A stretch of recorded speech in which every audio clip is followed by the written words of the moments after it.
السلام عليكم ومرحبا بكم في قناة كويزين دي زاد. صحة عيدكم، كل عام وانتم بخير.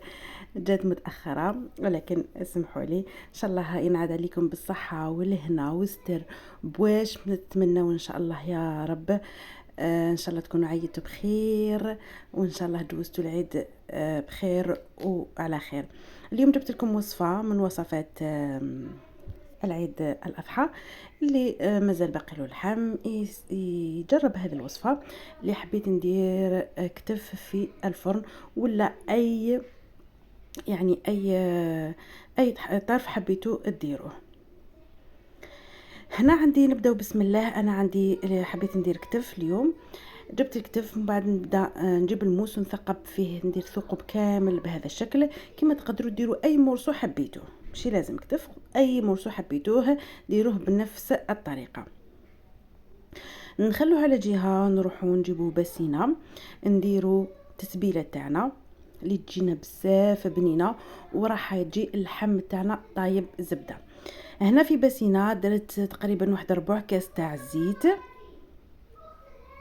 كما تقدروا ديروا مارغرين ذايبه.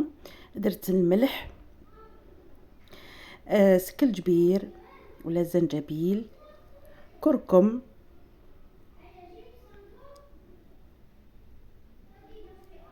ودرت راس الحانوت. كما تقدروا ديروا توابل اللحم ولا توابل الشواء.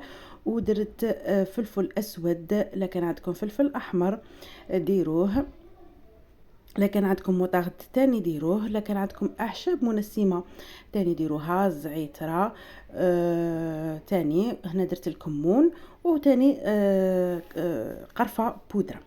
نديروا هذو كامل مع بعض، ومن بعد نروحوا نجيبوا تقريبا واحد المغرف كبيره تاع خل ابيض. الا ما كاش عندكم الخل ديروا الليمون، عصروا نص حبه تاع ليمون،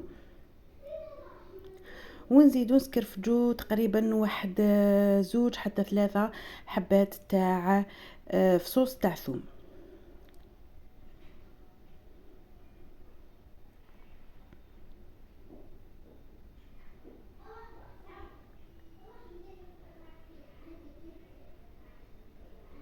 وهنا جبت تقريبا واحد الحبه بصله تكون متوسطه الحجم وقطعتها شرائح بهذه الطريقه. نديرو كل شيء في الباسينه ونخلطوا المكونات مع بعض. لكن عندكم تاني معدنوس تقدروا ديروا معدنوس، يعني اعشاب منسمه تقدروا ديروا، حطت لها طعم بزاف هايل. انا هذو المكونات اللي كانوا عندي درتهم، ومن بعد زدت تقريبا واحد النص كاس تاع ماء. نروحوا نجيبوا الطرف تاع اللحم تاعنا. كما قلت لكم تقدروا ديروا اي طرف تاع اللحم حبيتوه، ونروحوا ندخلوا فيه مليح مليح هذه التتبيله، ومن بعد نغلفوها بكيس بلاستيكي ونروحوا نديروها في الفريجيدير. ماذا بكم على قدر ما خليتوها على قدر ما مليح. يعني على اقل شيء خلوها ساعه.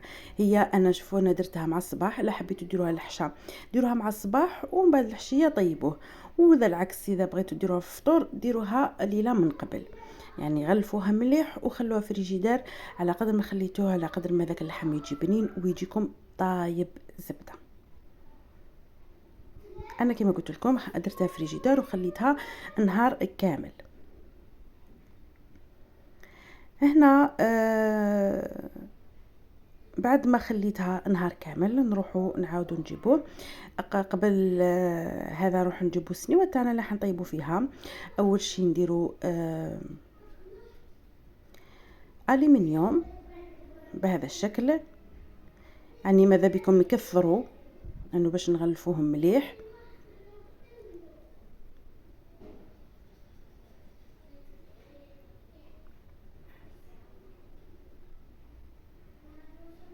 ومن بعد نزيدوا بابي كويسون يعني ورق الزبده. هي ما طيبوش في الالومنيوم مباشره لانه الالومنيوم فيه ماده ماشي مليحه كي تتفاعل مع اللحم. ديروا بابي كويسون بهذا الشكل، ومن بعد نديروا هذاك الطرف تاع اللحم بهذا الشكل، ومن بعد نفرغوا عليه هذيك التتبيله كامله، راح يطيب فيه هذيك التتبيله بهذا الشكل. ونروحوا نغلفوه مليح بهذه الطريقه، يعني ما تخلوش كامل لي سباس. انا باغي يطيب في هذيك لاصوص، مانيش باغي هذيك لاصوص يعني تخرج.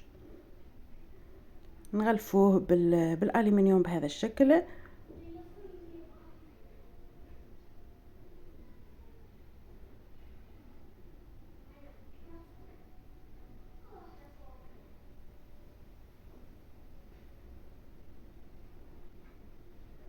ونروحو نديروه في الكوشه تاعنا ولا في الفرن على 180 درجه. راح يدي لك من ساعه ونص والفوق، يعني كل وحده الفرن تاعها تقريبا. انا كي فاتت ساعتين باش نحيتو وشفت بهذا الشكل. نروح نديروا له ثقوب كامل في هذاك ورق الالومنيوم وندخلوه يطيب. انا بعد انا خليتها كما قلت لكم في الكوشه على 180 درجه، خليتها ساعتين. بعد مرور ساعتين باش خرجت وشفتو. اذا صبتوه طايب يعني حمروه، شعلوا عليه من الفوق وخلوه يزيد يحمر. اذا صبتوه مازال ما طيبش عاودوا رجعوه خلوه يطيب. انا هنا شفتو خلاص بدا طاب لي مليح.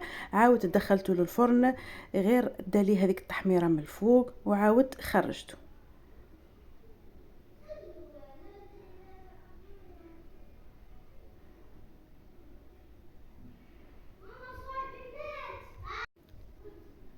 شوفوا كيما راكم تشوفوا انا طاب لي مليح وطابت لي يعني هذاك لاصوص. قعدت فيه لاصوص يعني للناس اللي تحب تغمس ولا تحب تاكلو بلاصوص. قعد هذيك لاصوص وجات بزاف بنينه. ونشوفوا مع بعض في صحن التقديم. هذا هو اللحم تاعي بعد ما حمرته من الفوق. يعني شوفوا راح يطيب لكم ما شاء الله وبنين. هذيك تتبيله بنينه، تجيكم اللحم طري ويجيكم بنينه. ورافقوه واش حبيتو. انا قليت غير البطاطا، نتوما رافقوه مع واش حبيتو. كما قلت لكم بقات هذيك لاصوص، كما قلت لكم هذيك لاصوص يعني جاتني ما شاء الله. يعني نسيت برك ما وريتها لكمش في الفيديو، ولكن جاتني ما شاء الله مع داك البصل والثوم. جات بنينه. ترافقوا بها الطبق تاعكم. انا وصلت نهايه الوصفه، وصلت نهايه لا فيديو. نتمنى الوصفه تاع نهار اليوم تكون نالت اعجابكم. نتمنى تجربوها وتخلوا لي رايكم في الكومونتير. واذا عجبتكم الوصفه وعجبكم لا فيديو ما عليكم الا تكليكوا جيم، تبارطاجوها مع خياتكم وحباباتكم. واللي اول مره يدخل القناه مرحبا والف مرحبا. منوريني القناه. نتمنى ما تنساوش الضغط على زر اشتراك او ابوني وتفعلوا الجرس هكا بيوصلكم كل جديد القناه باذن الله. كل عام وانتم بخير. ينعاد علينا وعليكم بالصحه والهنا والستر للامه الاسلاميه والعربيه وخاصه الجزائريه ان شاء الله. ينعاد عليكم بالصحه والهنا والستر يا رب. يلا انا وصلت النهايه، تركتكم في رعايه الرحمن. مع السلامه.